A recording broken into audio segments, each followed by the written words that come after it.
This video was sponsored by the Ben Shoes. I'm a classic man. You can be me when you look this clean. I'm a classic man. Hey there tech heads, welcome back to the channel. I'm so sorry this video is coming late. I've had a very busy week, but better late than never, I guess. So today we're going to be talking about one of the best smartphones of 2019, which is the iPhone 11 Pro Max. Yes, this is an iPhone video. I've heard that we have a severe lack of that on the channel, so yeah, today we're going to be looking at the iPhone 11 Pro Max in depth. We're going to look at what makes it so great. We're going to look at how it's held up since it was released. So grab your drinks, grab your popcorn. This is probably going to be a long one, and let's go. All right, so we already talked about some, if not most, of the specifications of the iPhone 11 Pro Max in my Apple event videos. If you haven't seen them, please go back and watch them. There will be links in the description. So this iPhone 11 Pro Max is the successor, the direct successor to the iPhone XS Max, and it does improve on that phone in a plethora of ways, some of which are the design. So we have this matte finish, which I mentioned earlier. This soft touch finish makes the phone much less of a fingerprint magnet. That's, by the way, it also comes in this wonderful like midnight green color, which I personally really enjoy.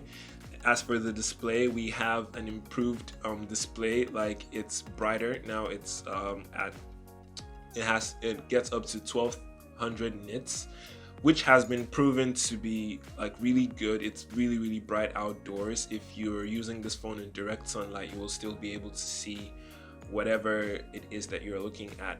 And after a couple of months, after people have tested this, they can claim that, okay, yeah, this is actually true. So that's a great job for Apple.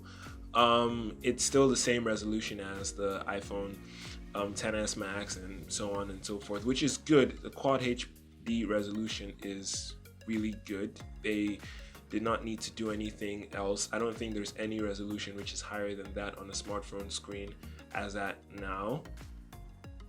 They're still using the same organic LED technology, or the same OLED technology they've been using for a couple of years now, which is good. It's manufactured by Samsung, who are the, like, would I say, kings of manufacturing OLED displays.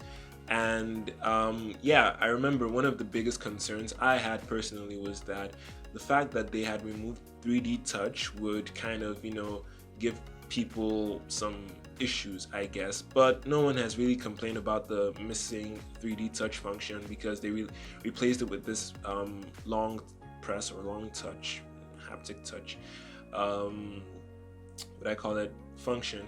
And it basically does the same thing. No one really felt the absence of 3D touch. So I feel like they were able to take out a feature and replace it with another one the best way they could. Then also, talking about the battery, you know, Apple claimed that the iPhone 11 Pro Max had about 5 hours more battery than the iPhone XS Max, which actually turned out to be true. I didn't really doubt the fact that it would be true, but I felt like 5 hours was, you know, a very long time, and they hadn't really significantly improved or increased the battery cell itself. But with the optimization of the A13 Bionic chip and iOS being so well optimized generally, they were able to achieve this 5 hours more battery life, and it's really shown. The iPhone 11 Pro Max is one of the best battery phones of 2019, if not the best battery phone of 2019. You know, people always wondered what would happen if Apple released an iPhone that had more than 3000 milliamp hour battery, and look, you get the best battery phone of the year. It's just amazing, actually. So yeah, the battery is an absolute beast. And yeah, the 18-watt fast charging, it's not the fastest like I said earlier in my previous video, but it is nice to have. It's better than the 5-watt slow charging that has been coming with iPhones for the past, all the years. So 18 watts of fast charging is pretty good.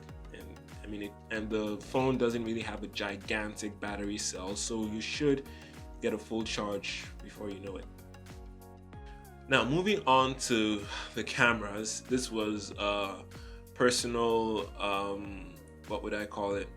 This was something I was personally interested in looking at after to see how the cameras held up over time. Now, Apple have a record of having like these insanely good cameras and bringing out these awesome pictures that, continue just to they're very consistent, I guess. And nothing changed with the iPhone 11 Pro Max. It still brings out these consistently great photos. Even the night mode photos are fantastic. They are just they are mind-blowing. Yeah. And the addition of the wide-angle lens, or the ultra wide-angle lens, just takes things to a whole nother level.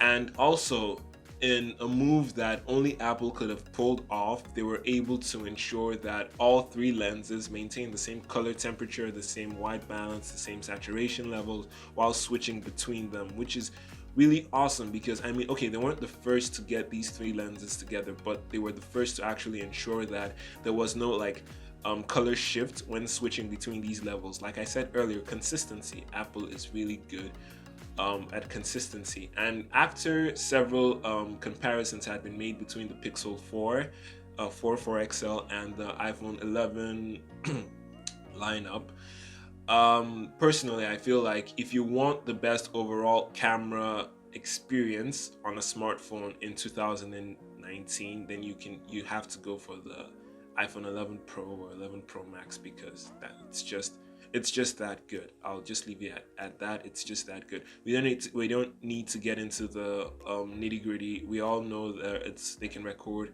4K at 60 FPS. We all know that their portrait mode, you can do it with both the telephoto lens and the standard lens. Those are all given. It's a really good camera. Really, really good camera. Times like this actually make me wish I had an iPhone. Sometimes. Just specific times like this. With the whole Pro Fusion thing and the I said Pro Deep Fusion thing and the computational photography, they're able to even ensure that the iPhone 11 was able to keep up with its older brothers, the Pro and the Pro Max. And I'm not sure, I heard rumors of Apple rolling out an update to introduce Deep Fusion to other iPhones, like the 10, the 10s, the 10s Max, which would improve their already spectacular photo quality, which is amazing actually. So yeah, Apple is taking they've always taken their camera game seriously, but now they're wow, actually. And yeah, other things, they said there was a 30% faster Face ID. Haven't really heard much about that. I mean, Face ID has been I don't know, the gold standard when it comes to securing your device, and people just keep saying that okay, it gets faster and faster and faster. And I feel like those who use the phone said that they have experienced slightly faster Face ID. So kudos to Apple for actually finding a way to improve what was already that good. And their improved water resistance as well. So I mean, I would not recommend you take your phone diving into the ocean or something, but if your phone did happen to fall into a pool or into a river, you'd be good for a couple of minutes, like 30 minutes or so. You'd be good nevertheless. The iPhone 11 Pro Max, the iPhone 11 line shipped with iOS 13, which is Apple's I mean, it's the iteration of iOS after iOS 12. There isn't really much to say there. They did tweak some things, improve some things, add some bells and whistles. There are, they have, what's it called?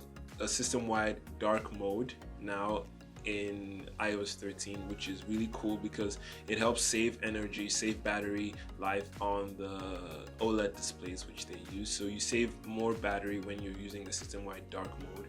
They've added some other things. I can't really specify right now because I don't use iOS. I've just seen a couple of videos and read a couple of articles. And anyway, the difference between iOS 12 and 13 is not really that much for me. I would say there isn't really a lot that I've seen different. I've seen videos like from Everything Apple Pro, who he has highlighted like hundreds of differences between iOS 12 and 13. So they have improved some things, just things which I personally have not checked out yet, I guess. Then well, I guess that's it anyway. Actually, iPhone 11 Pro Max. My biggest gripe with this device, it's just the price. I mean, okay, granted, Apple have, made this a culture of you want a premium device, you should be ready to pay for it and all of that. All of the Apple devices, the MacBook Pro, the iPad, the everything, it's just, I mean, it costs a lot. And I'm not saying that it should be cheaper, but I'm saying that if you don't have deep pockets, I feel like you should not feel the need to get this device. If you already have an iPhone XS Max, unless you really, really need that ultra wide angle camera and night mode, then you should stick with your current iPhone. If you're using like an iPhone 7 Plus or an iPhone 6 or a 7 or even 8, then feel free to upgrade to the iPhone 11 Pro Max if you're able to afford it. If not, then the iPhone 11 Pro is also a very good option. It's just, it has a slightly smaller display and slightly smaller battery, but it still has all of the features. And if that is still a bit above your budget, you can go for the standard iPhone 11, which is an improvement over the iPhone XR, which is really good. It's actually a very good value for money phone. Most people that I know, or most reviewers that I've seen, actually recommend that people buy the iPhone 11 over the Pro versions, because you do have your standard camera, you have your ultra wide angle camera. It's just missing the telephoto lens, which, I mean, unlike Google, who think that everyone wants a telephoto lens, like just no. They took away the least useful lens. Thank you, Apple, for having sense. Yeah, so they just took away the telephoto lens, gave you the main camera and the ultra wide angle camera, and it's still cool. You're able to do almost everything you're able to do on the Pro models. It's just, it has a lower resolution screen, and that's it. Just a lower resolution screen and a lower price point. So, oh yeah, it doesn't ship with a fast charger as well. It ships with the normal Apple 5-watt charger. So, yeah. But if you're able to deal with all of that, I mean, of course, go for the iPhone 11. It's pretty cool. It's very good value for money.